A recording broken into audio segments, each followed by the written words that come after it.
नमस्कार दोस्तों जैसा कि एफसीआई का एग्ज़ाम दोस्तों 1 तारीख से शुरू हो रहा है। तो हम दोस्तों पहले बात कर लेते हैं कि एक इसकी 9 दिनों में इसकी कैसे तैयारी हम लोग करें। तो हमारा जिनका एग्ज़ाम 1 तारीख को उनके पास 9 दिन बचे हैं, और जिनका एग्ज़ाम 7 तारीख को उसके बाद एग्ज़ाम है तो उनके पास अभी भी दिन बचे हुए हैं। तो दोस्तों हमें अब सबसे पहले क्या है कि रीजनिंग के लिए हम लोग बात कर लेते हैं कैसे उसकी तैयारी करनी चाहिए हमें। दोस्तों रीजनिंग के लिए देखिए दोस्तों, सबसे पहले आपको डेली कम से कम 40 पजल या 30 पजल डेली हल करनी पड़ेगी। और हाई लेवल की पजल ना हल करें, पीओ लेवल की पजल ना हल करें। पजल अगर हल कर रहे हैं आप तो क्लर्क लेवल की ही पजल हल करें, जैसे एसबीआई क्लर्क और जो आईबीपीएस क्लर्क, इस लेवल की पजल हल करें। तो आप 40 पजल का आप 1 घंटे या 1 घंटे में तो नहीं, मतलब 1.5-2 घंटे में कर लेंगे।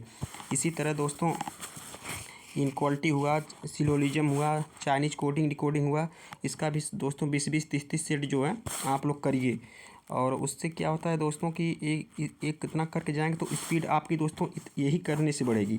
अगर आप स्पीड टेस्ट दे रहे हैं तो वहाँ से स्पीड तो बढ़ती है दोस्तों, लेकिन एक करके जाएंगे तो जब एक करेंगे आप प्रैक्टिस करेंगे तभी आपकी स्पीड टेस्ट में आपका नंबर भी अच्छा आएगा और वहाँ से अच्छा मार्क भी आएगा, और मतलब वहाँ भी स्पीड बढ़ेगी। जब एक करेंगे तभी स्पीड वहाँ बढ़ेगी। अगर आप सोच रहे हैं कि आप स्पीड टेस्ट 10 टेस्ट दे रहे हैं, 9 टेस्ट दे रहे हैं, तो ऐसे मतलब स्पीड नहीं बढ़ेगी। आप अगर स्पीड बढ़ाना चाहते हैं तो एक करने के बाद स्पीड बढ़ेगी। आपको प्रैक्टिस करनी पड़ेगी, 30-30 क्वेश्चन, 20-20 क्वेश्चन ऐसे प्रैक्टिस करनी पड़ेगी आपको। मैथ में भी दोस्तों वही करना पड़ेगा आपको। जैसे मान लीजिए दोस्तों मैथ में आपको क्या करना है, मैथ में सिंप्लीफिकेशन 50 क्वेश्चन कर लीजिए, wrong series 50 number, missing number 50 number, quadratic 30 number, DI 30-40 number कर लीजिए, 30-40 क्वेश्चन कर लीजिए। उसके बाद दोस्तों जो अर्थमेटिक है सभी चैप्टर से 30-30, 40-40 क्वेश्चन डेली 9 दिन लगातार करिए। तो आप 50 नंबरों में से कम से कम ये मान के चलिए कि 45 प्लस ही करके आएंगे, अगर ये स्ट्रेटजी आपने फॉलो की तो। उसके बाद दोस्तों इंग्लिश में पैसेज जो है दोस्तों कम से कम डेली आप 50 क्वेश्चन पैसेज का डेली सॉल्व करिए।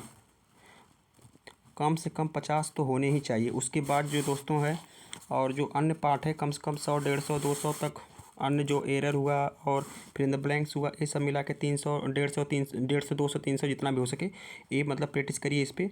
और इंग्लिश के अगर रूल आप नहीं पढ़ रहे हैं, अगर कोई बुक आपके पास है तो रूल आप पढ़ना शुरू कर दीजिए। और उसके साथ साथ अगर आप वर्ड पावर आप कितना तैयार हो तो वर्ड पावर भी 200-300 डेली पढ़िए 9 दिन तक। और जीके दोस्तों, जीके के लिए दोस्तों मैं सबसे बताना चाहूँगा आपको कि सबसे अच्छा काम आप जीके के लिए लूसेंट पढ़िए और 3-4-5 महीने का तक का करंट अफेयर पढ़ लीजिए, तो आप जीके कवर कर लें। और जीके के लिए आप दोस्तों पूरी गहराई मत जाइए, क्योंकि जीके वन लाइनर ही पूछा जाएगा, क्योंकि एफसीआई के एग्ज़ाम में 25 क्वेश्चन पूछे जाएंगे तो उसमें काफ़ी हाई लेवल का एग्ज़ाम नहीं पूछा जाता है, हाई लेवल का जीके नहीं पूछा जाता है। क्योंकि दोस्तों हमने इससे पहले जो दिया था ईएसआईसी का, उस ईएसआईसी हुआ, फिर उसके बाद तमाम अप्रेंटिस एग्ज़ाम हुआ, तो उन सब एग्ज़ामों में दोस्तों लेवल हम भी दिए थे। तो मतलब उसमें लेवल जो था लूसेंट से ही आया था जीके का। तो इसलिए आप काफ़ी गहराई में जाकर जीके ना पढ़ें, लूसेंट आप पढ़ रहे हैं तो काफ़ी सफिशिएंट है आपके लिए। तो अगर आप तैयारी कर रहे हैं दोस्तों तो आप तैयारी करिए, क्योंकि अब लास्ट आपके पास टाइम नहीं बचा है। और डेली 1-2 आप स्पीड टेस्ट दीजिएगा शाम के वक्त, जब आपको टाइम मिले तब एक स्पीड टेस्ट दीजिएगा। ये सब करने के बाद दीजिएगा, जितना हमने आपको प्रैक्टिस करने के लिए बताया है।